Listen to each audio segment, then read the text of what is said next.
여러분, 그 아이성을 정복하기 위해서 복병을 활용한 전략은 잘 맞아떨어지기 시작합니다.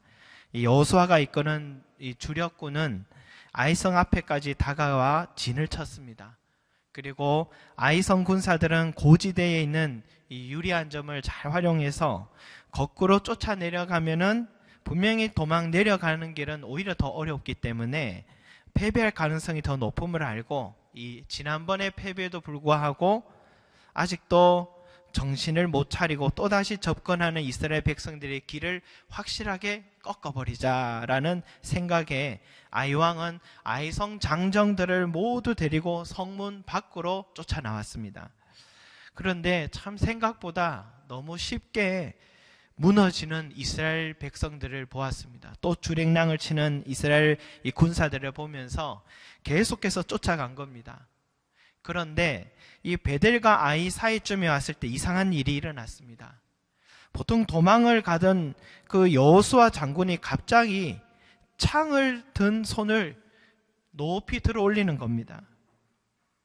여러분, 정면으로 싸울 때 창을 높이 들어 올려서 전진하자는 이 명령이 도망을 가는 자가 창을 높이 들어 올리니까 뭔가가 어울리지 않는 행동을 하는 걸 아이 왕이 본 겁니다. 순간 아이 왕에게는 아찔한 생각이 들었습니다. 그래서 뒤를 돌아보니까 아니나 다를까 뒤로 하고 온 이 아이 성에 시커먼 연기가 피어오르기 시작하는 겁니다. 속았구나. 매복군이 있었구나. 유인작전 휘말린 거구나. 그러나 때는 이미 늦었습니다. 이 아이성에서도 적지 않은 이스라엘 매복군들이 쫓아오고, 또 앞에는 여호수아 장군이 이끄는 주력군이 도망을 가더니 갑자기 뒤로 다 돌아서는 겁니다. 그러더니 시퍼런 칼날을 들고 달려옵니다. 전진하면서 주력군과 싸워서 이겼다 한들 돌아갈 성이 없고 집이 없고, 또 뒤로 돌아서 매복군과 싸우려고 해도 또 여호수아 장군이 이끄는 주력군이 또 뒤에서 치니 도저히 패배할 것은 뻔한 현실이었습니다. 그래서 결국 아이성 군사들은 철장에 갇힌 새처럼 무력하게 베델과 아이 사이에서 앞뒤로 이스라엘 군사들의 칼날에 단 한 사람도 남지 못하고 그 숫자가 1만 2천 명이 되었다라고 성경은 말합니다. 사로잡혀 온 아이왕도 결국은 그 목숨을 건지지 못했고 높은 나무에 매달려서 저주받은 인생으로 그 인생을 끝맺고 말았습니다.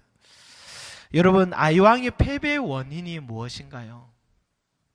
여러분, 아이왕은 이스라엘 백성들이 전혀 매복했을 것이라는 상상조차 하지 않았다는 것, 그리고 자신뿐만 아니라 군사 전원을 다 성 밖으로 데리고 나와 버렸다는 점, 지도자로서 모든 상황을 고려해야 될 왕으로서 매우 심각한 판단 미스가 아닐 수가 없습니다. 그게 이 전쟁의 참패의 원인이 된 겁니다.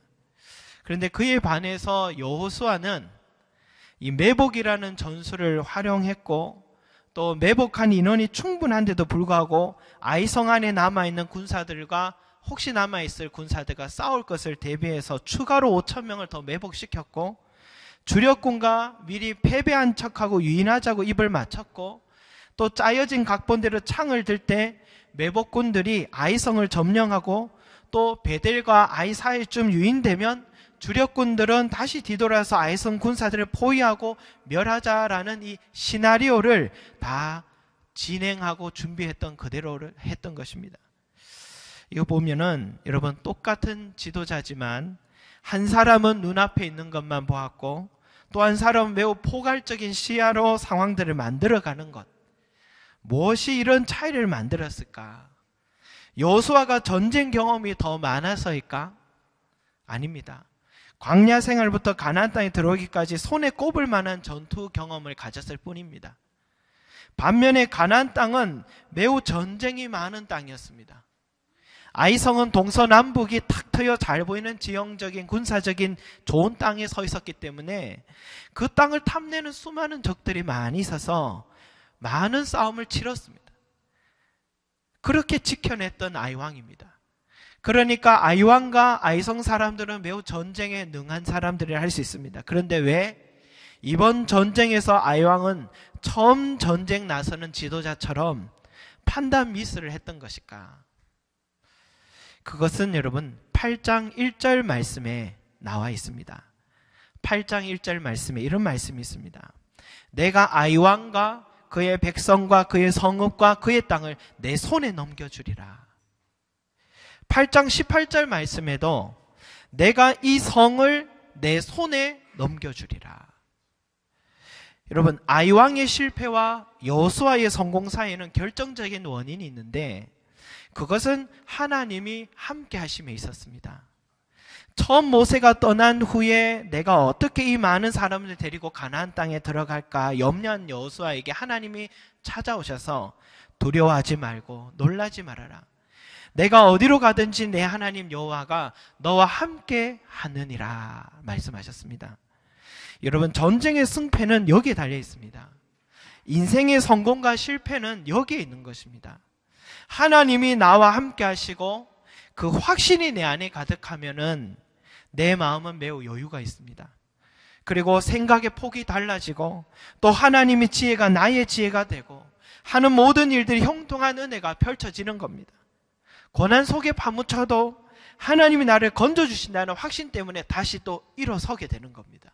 그런데 하나님 나와 함께 하신다는 확신이 내게 없게 되면 어떻게 되냐? 한치도 알 수 없는 현실의 이 막연함 때문에 항상 내 안에 두려움이 가득해집니다. 두려움은 내 눈을 어둡게 만들고 모든 상황과 사람들의 믿음과 신뢰는 없어지기 시작하고 자신의 지혜로 한다고 일을 하는데도 아무런 도움이 되지 않고 밀려오는 이 고난에 낙담해서 포기해버리는 사람들이 많이 있습니다. 이건 무서운 차이인데요. 이게 인생을 결정짓는 차이라고 할 수 있습니다. 아이왕은 지금 생포되고 나무에 매달려서 죽기까지 계속해서 혼자 후회를 했을 것입니다. 그때 왜 그런 판단했을까? 그때 왜 나는 방심했을까? 종일 후에도 답을 찾지 못했을 것입니다. 수많은 전쟁에 승리했던 자신이 왜 그런 모든 경험들은 아무 쓸모없이 허무하게 다 잃고 말았을까? 그는 죽는 고통보다도 자신의 그 실패에 쓴 고통이 더 아팠던 것입니다. 여러분, 아이왕의 후회를 가만히 보고 여호수아의 승리의 원인을 가만히 살펴보면 그 속에 나의 인생을 볼 수 있는 눈이 있어야 된다고 믿습니다. 내 인생은 여호수아의 인생인가 아니면 아이왕의 인생인가? 하나님이 함께하는 삶을 살아가겠는가? 하나님 없이도 충분히 해낼 수 있다고 생각하며 내 의지로 살아가겠는가? 하나님이 함께 하시는 그런 축복과 은혜가 저와 여러분 가운데 있기를 소망합니다. 여러분, 아무리 여호수아가 잘 짜여진 계획들고 매복 전략으로 한다고 해도 만약에 일정한 군사만 데리고 아이왕이 쫓아나오고 또 일정한 군사들은 아이성에 남겨두었다면, 그렇게 대비하고 있었다면 여호수아의 전략은 수포로 돌아갈 수 있습니다. 충분히 그럴 수 있었습니다. 시간 차이 문제 때문에. 그런데 아이성 군사 전원이 한 사람도 빠짐없이 성에서 빠져나오게 한 것은 아이왕 스스로의 전략이라고 할 수 없습니다. 순간 그의 생각을 아둔하게 만든 하나님의 간섭하심, 일하심이 그 속에 있었다는 겁니다. 하나님의 전적인 개입이 아니면 여러분, 우리의 계략이 아무리 뛰어나다고 해도 소용이 없는 겁니다. 하나님이 함께 하셨기 때문에 여호수아에게도 지혜를 주셨지만 적군인 아이왕의 판단과 생각을 아둔하게 만든 것도 하나님이 하신 일이다라는 것입니다. 그 예로 다윗의 아들 압살롬이 쿠데타를 일으키고 지략과 아히도벨과 함께 예루살렘에 드디어 탈환하고 입성합니다. 다윗은 눈물을 머금고 궁을 내어주고 도망자의 신세로 쫓겨났습니다. 모든 전세는 이제 아들 압살롬으로 다 기울었습니다. 다 잃어버렸습니다. 그런데 다윗이 그때 신의 한 수를 뒀습니다. 그게 뭐냐? 바로 자신을 따라오려는 이 지략과 후세를 그 궁에 둔 것입니다. 당연히 후세는 이제 압살롬에게 거짓 맹세를 했겠지요. 이제 아버지지만 정적인 다윗을 제거하려는 아들 압살롬의 이제 계획을 완성해가는 그런 과정에 있어서 어떻게 하면 광야로 도망간 다윗을 잡아 죽일 수 있을까? 그가 살아있는 한 이 쿠데타는 완성될 수 없다 생각한 거죠. 그래서 자신의 지략가인 오른팔인 아히도벨을 불러서 그 의견을 듣습니다. 그런데 그의 이야기를 들으니까 아주 만족스러운 계략이었습니다. 압살롬과 장로들이 아히도벨의 그 계략에 옳게 여겼다라고 성경은 말합니다. 이제 아히도벨의 지략대로 진행하면 다윗은 분명히 잡혀서 죽게 됐습니다. 그런데 순간 갑자기 압살롬이 후세도 불러라 라고 합니다. 후세도 부르라고 합니다. 이게 압살롬의 결정적인 실수였습니다. 후세는 압살롬을 위한 의견인 척하면서 실은 다윗을 돕는 제안을 한 겁니다. 후세의 지략을 들은 압살롬과 온 이스라엘 사람들이 뭐라고 하냐면 후세의 계략은 아히도벨의 계략보다 낫다. 후세의 계략은 아히도벨의 계략보다 낫다고 칭송을 했습니다. 결국 후세의 계략이 채택되고 아히도벨은 버림받는 고통 때문에 집으로 돌아가서 자살해버렸습니다. 다윗의 사람 후세는 이 계략을 또 다윗에게 사람을 보내서 다 알려주었습니다. 이것이 다윗의 생명을 건지고 다시 예루살렘을 탈환하게 되고 압살롬의 쿠데타는 실패하고 압살롬은 결국 죽게 되는 결정적 계기가 된 겁니다. 그런데 이렇게 반전이 일어난 원인을 성경 기자는 뭐라고 말하냐면 사무엘하 17장 14절 말씀이 이렇습니다. 압살롬과 온 이스라엘 사람들이 이르되 아렉 사람 후세의 계략은 아히도벨의 계략보다 낫다 하니 이는 여호와께서 압살롬에게 화를 내리라 하사 아히도벨의 좋은 계략을 물리치라고 명령하셨음이었더라. 여호와께서 압살롬에게 화를 내리려 하사 아히도벨의 좋은 계략을 물리치라고 명령하셨습니다. 그러니까 아히도벨과 후세의 계략이 완전히 반전이 일어나버린 이 순간에는 여호와 하나님께서 간섭하신 것이었습니다. 그리고 압살롬의 귀와 눈을 어둡게 한 것은 여호와 하나님의 간섭하심이 있었던 것입니다. 다윗이 후세를 남겨둔 것, 압살롬이 괜시리 후세의 의견을 듣자고 한 것, 후세의 지략을 듣고 압살롬뿐만 아니라 온 이스라엘 사람들이 갑자기 다 찬성하게 된 것, 이 모든 일들이 여호와 하나님께서 간섭하신 일이라는 것을 우리는 매우 큰 의미를 두고 다시 한번 봐야 됩니다. 여러분, 결정적인 순간에 압살롬처럼, 결정적인 순간에 아이왕처럼 그들의 생각이 닫히게 되고 결국 눈이 어두워져 잘못된 판단을 하게 된 것, 이것은 하나님이 떠난 자의 결과입니다. 하나님이 떠난 자는 이렇게 되는 겁니다. 반면에 하나님이 함께하는 사람은 여러 가지 위기들이 있고 그 모든 위기들에 은혜롭게 해결되는 일들이 일어나는 것, 그것은 하나님이 우리와 함께 하셨기 때문에 완전히 엎드려져 일어날 수 있는 것이고, 동서남북 모두가 막혀도 길이 열려지는 그런 은혜가 있는 것입니다. 이 모든 것들이 하나님이 나와 함께 하시기 때문에 주시는 형통한 은혜다라는 것입니다. 그렇다면 여러분, 어떻게 하나님이 나와 함께 하실 수 있도록 하겠는가? 어떻게 하면 하나님이 나와 함께 할 수 있도록 하겠는가? 솔직히 이런 질문 자체가 모순입니다. 왜냐하면 우리에게 하나님은 항상 함께 하시기 때문입니다. 내 안에 그리스도가 계신다면, 임마누엘의 하나님이 내 안에 거하신다면 임마누엘의 뜻처럼 하나님이 항상 우리와 함께 하시는 것입니다. 그런데 왜 어떨 때는 나와 함께 하시는 것 같다가도 어떨 때는 내 기도의 소리를 듣지 않는 것 같기도 하고, 너희 하나님이 어디 있느냐며 손가락질하는 세상 사람들처럼 나 또한 하나님 계시지 않는 것 같아서 답답할 때가 우리에게도 찾아오는 것입니다. 왜 어떨 때는 풍성한 하나님이 살아계신 기적을 보다가도 왜 어떨 때는 침묵하시는 하나님에 대해서 낙심이 찾아오는 걸까?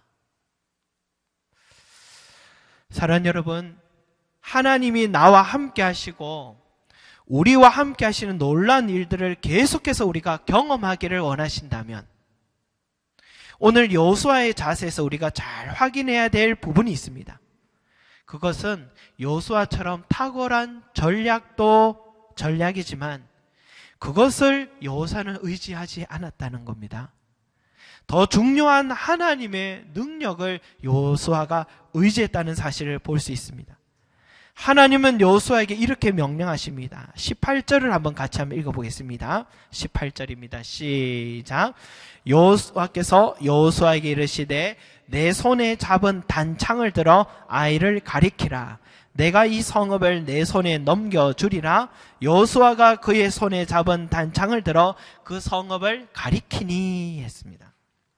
여러분, 그가 창을 든 손을 높이 들어 올린 것은 한편으로는 멀리 있는 매복군들에게 점령하라는, 그리고 주력군들에게 뒤돌아서서 싸우자는 이 지시의 뜻이기도 한데 사실은 더 깊은 뜻이 속에 들어 있습니다.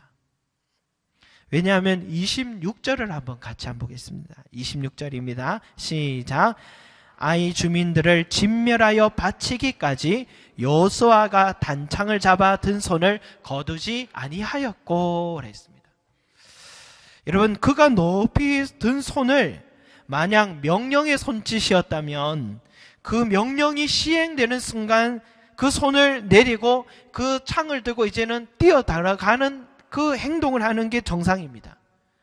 그런데 그는 높이 들어 올린 손을 거두지 않고 있다는 사실입니다. 이 전쟁이 완전히 끝나는 그 순간까지 그는 그 손을 끝까지 거두지 않고 있는 것입니다. 여러분, 여기서 무엇이 생각납니까? 맞습니다.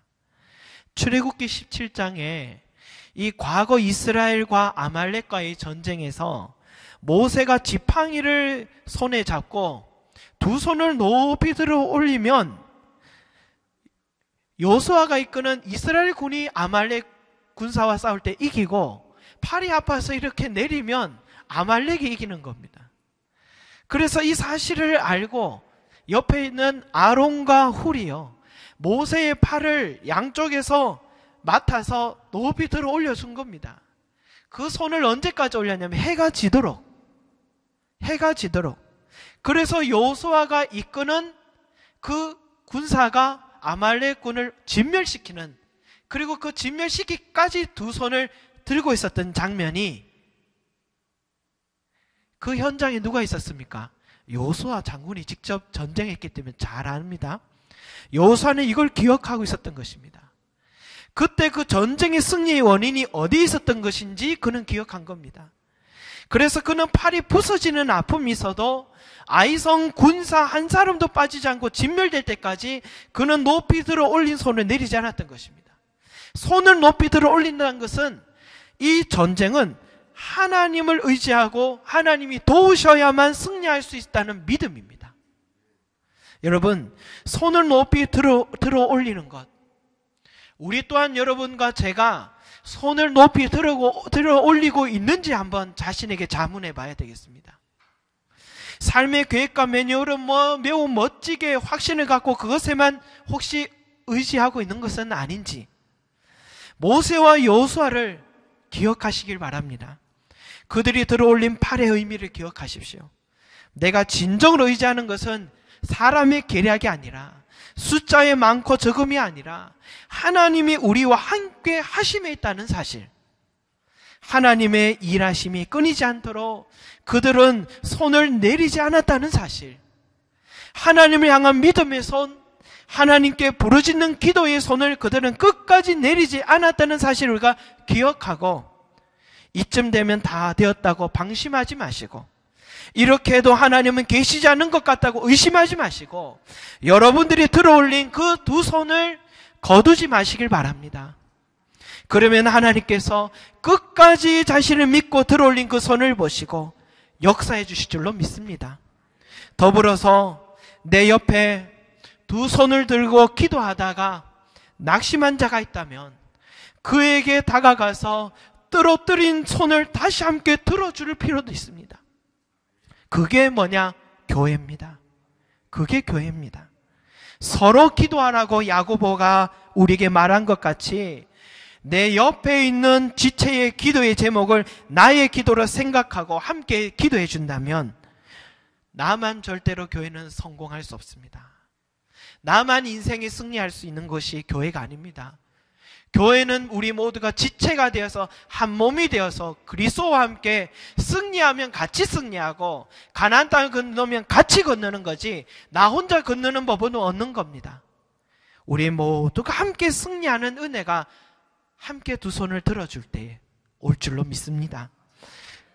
사랑하는 여러분, 예전에 개척을 시작을 했는데 일주일이 지났는데 갑자기 누가 인터뷰를 하러 온대요. 개척을 하게 된 계기에 대해서 인터뷰를 하러 온대요. 그래서 저는 할 말이 없었습니다. 일주일밖에 되지 않았고, 그리고 저에게는 개척을 하게 된 원인도 제 안에 사실은 없었습니다. 그런데 본인이 학교 수업에 개척을 하기를 원하는 사람들의 수업이 있더라고요. 그래서 인터뷰를 개척교회 찾아가서 묻기로 한 것 같아요. 그때 이렇게 와서 이야기를 하는데 어떻게 개척하게 되셨습니까? 묻길래 저는 계획이 없었습니다. 그래 얘기했습니다. 그러면 앞으로 개척할 사람들에게 해줄 말씀은 없습니까? 그러길래 지금 섬기고 있는 교회에서 최선을 다하십시오. 그렇게 얘기했습니다. 그 무슨 말이냐면 지금 섬기고 있는 그 교회에 내게 맡겨진 영혼들과 함께 그들이 팔을 두 손 들었던 그 팔을 떨어뜨리면 그 손을 잡고 같이 들어 올려주시면 나중에 그분들이 당신을 돕습니다. 그렇게 얘기를 드렸습니다. 그런데 그건 사실이었습니다. 저 또한 계획책에 아무 계획도 없이 그대로 시작됐는데 그때 함께 두 손 들고 같이 들어주었던 그분들이 또 도와주시더라고요. 이게 교회더라고요. 하나님은 그렇게 일하시더라고요, 여러분. 사랑하는 여러분, 하나님께서 저와 여러분, 또 여러분 서로 간에 그렇게 만나게 하신 줄로 믿습니다. 우리 서로가 이렇게 한자리에 만나게 된 것은, 또 이 먼 인천까지 오시면서까지 함께하게 된 것은 서로 손을 들어주라는 뜻인 줄로 믿습니다. 그 믿음의 손을 거두지 않도록 필요한 옆에서 올려주시고 서로를 위해서 함께 기도해 주신다면 나중에 세월이 흘려서 그때 우연히 방문했다가 붙잡혔던 그 교회, 내 인생에서 가장 좋은 선택을 한 교회가 된 것 같다고 고백하는 그 은혜가 있을 줄로 믿습니다. 기도하겠습니다. 사랑과 은혜가 많으신 아버지 하나님, 여호수아 장군은 많은 전략도 좋았지만 그가 의지한 것은 여호와 하나님이었습니다. 전쟁이 끝나는 그 순간까지 그는 높이 들어올린 그 손을 내리지 않았습니다. 주여, 하나님을 끝까지 의지하니 하나님은 결국은 승리할 수 있도록 은혜 주신 것처럼 오늘 이 자리에 있는 우리 귀한 성도님들, 주여, 지금도 계속해서 전쟁 중에 있습니다. 이 전쟁이 언제 끝나는가? 때로는 팔이 아파서 내리고 싶습니다. 정말 하나님은 계신가 싶어서 의심이 찾아와 팔을 내리고 싶을 때가 한두 번이 아니었습니다. 아버지 하나님이여, 오늘 이 여호수아와 모세를 기억하여서 그 올렸던 그 두 손을 거두지 말게 하여 주시고 끝까지 올릴 수 있게 도와주시옵소서. 우리가 이 자리에 한 자리에 모이게 한 것은 서로가 서로를 손을 들어 올려줄 수 있도록 도와주라는 뜻인 줄로 믿습니다. 서로의 기도의 제목이 나의 기도인 줄 알고 서로의 손을 잡아 높이 들어 올려줄 때에 함께 아버지 하나님이여 가나안 땅을 정복할 수 있는 은혜를 아버지 함께 누릴 수 있는 그런 은혜 우리 가운데 허락하여 주시옵소서. 감사드리며 예수 그리스도 이름으로 기도합니다. 아멘.